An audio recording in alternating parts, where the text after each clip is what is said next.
Hello everyone, আসসালামু আলাইকুম। আমরা বাসা থেকে বের হয়ে পড়লাম একটু ঘোরার জন্য। সো আমরা প্রথমেই চলে গেলাম ফ্লাইওভারে। ফ্লাইওভারে যাওয়ার পর আমরা একটু ছবি তুললাম, একটু ভিডিও করলাম। তো হঠাৎ আমরা দেখতে পারলাম একটা ট্রেন আসছে। তো আমরা একটা সেলফি তুলে নিলাম এবং পাশাপাশি ট্রেনটার একটা ভিডিও ক্লিপ ধারণ করে নিলাম। তো ট্রেনটা দেখতেছেন আপনারা, ট্রেনটা যাচ্ছে। তো যারা ট্রেনটা মিস করেছে তারা পিছন থেকে অনেক দৌড়াদৌড়ি করে যাচ্ছে। সত্যিকার অর্থে যারা আসলে ট্রেন মিস করে তারাই বুঝে ট্রেন মিস করার পর কি অনুভূতিটা হয়।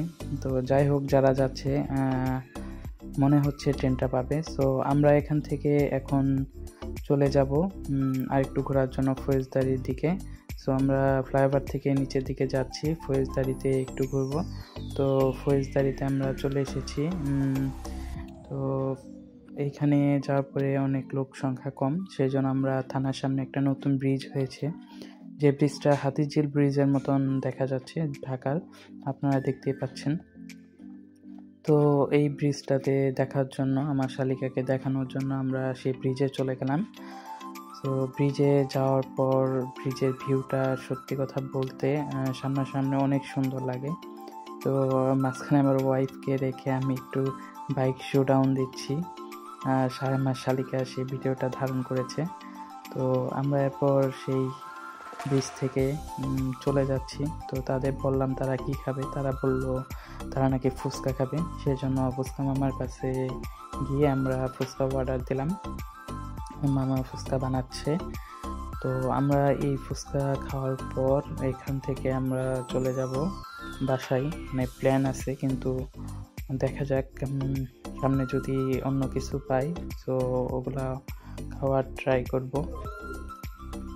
আপনারা ফৌজদারিতে গেলে অনেকগুলা ফুচকার দোকান দেখতে পাবেন, কিন্তু স্বাদের দিক থেকে যদি বলতে যাই আমি, মানে আমার টেস্ট অনুযায়ী ফৌজদারির একটা ফুচকাও সেরকম একটা মজার না। তো ফুচকা বানানো প্রায় শেষের দিকে। তো আমরা ফুচকা, এই মামার ফুচকাটাও তেমন একটা ভালো লাগেনি।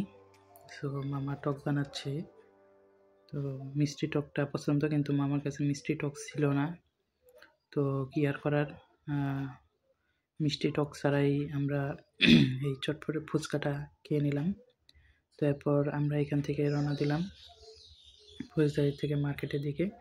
এখানে এই বেলপুরি মার্কেটের এই বেলপুরিটা আমার এবং আমার ওয়াইফের কাছে খুবই পছন্দ এবং কি খুব ভালো লাগে। তাই এখানে এসে আমরা যেহেতু তিনটা বেলপুরি নিয়ে নিলাম। তো এর মাঝে হঠাৎ করে একটা খাওয়ার সময় একটা বাচ্চা আসছে, সে বলতেছে যে ভাইয়া একটা মুড়ি খাবো। তো আমি বললাম আচ্ছা ঠিক আছে মুড়ি খাও। পরে আমার ওয়াইফ বললো যে একটা মুড়ি আমাদের জন্য নাও। তো আমরা 2টা মুড়ি নিলাম। তো মামাকে এই বেলপুরি দেওয়ার পর বললাম মামাকে 2টা মুড়ি দেন। তো মামা মুড়ি বানানো প্রায় শেষ, এখন মুড়ি 2টা নিলাম এবং একটা সেই অসহায় ছেলেটিকে আমরা দিলাম। সত্যিকার অর্থে নিজে খাওয়ার থেকে একটা অসহায় মানুষকে খাওয়ানোটা খুবই ভালো লাগে। তো মুড়িটা পেয়ে সেই ছোট্ট ছেলেটি খুব খুশি হয়ে গেল। তো আজকে আমাদের এই পর্যন্তই ঘোরাঘুরি, আপনাদের মাঝে কিছু ছবি শেয়ার করলাম। সো আমাদের জন্য সকলেই দোয়া করবেন এবং এভাবে নতুন ব্লগ, সকলেই ভালো থাকবেন, আপনাদের মাঝে আসতে পারি।